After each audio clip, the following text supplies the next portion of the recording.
హైదరాబాద్ ఆసిఫ్ నగర్ జిర్రా రోడ్లోని ఫర్నిచర్ గోదాంలో అగ్ని ప్రమాదం సంభవించింది. ఉదయం 5 గంటలకు సమాచారం అందుకున్న పోలీసులు ఘటనాస్థలికి చేరుకుని సహాయక చర్యలు చేపట్టారు. అగ్నిమాపక దళ సిబ్బంది చేరుకుని మంటలు ఆర్పారు. అగ్ని ప్రమాదానికి గురైన భవనంలో ఫర్నిచర్ తయారు చేస్తున్నారని పోలీసులు తెలిపారు.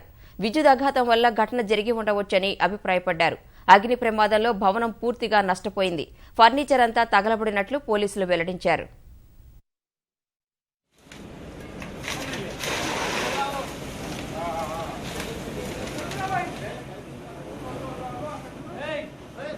ఈరోజు ఆసిఫ్ నగర్ లిమిట్స్లో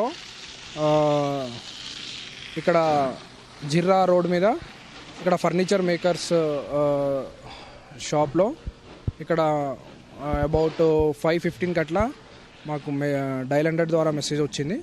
మేము ఇక్కడ తొందరగా చేరుకొని మంటల్ని అదుపులో తీసుకొని వచ్చేసాము. ఇక్కడ ఎలాంటి ప్రాణ నష్టం కానీ ఇలాంటిది ఏం జరగలేదు. జస్ట్ ఇది ఫర్నిచర్ మేకర్ షాపు. అది మేబీ షార్ట్ సర్క్యూట్ వల్ల ఉండొచ్చు.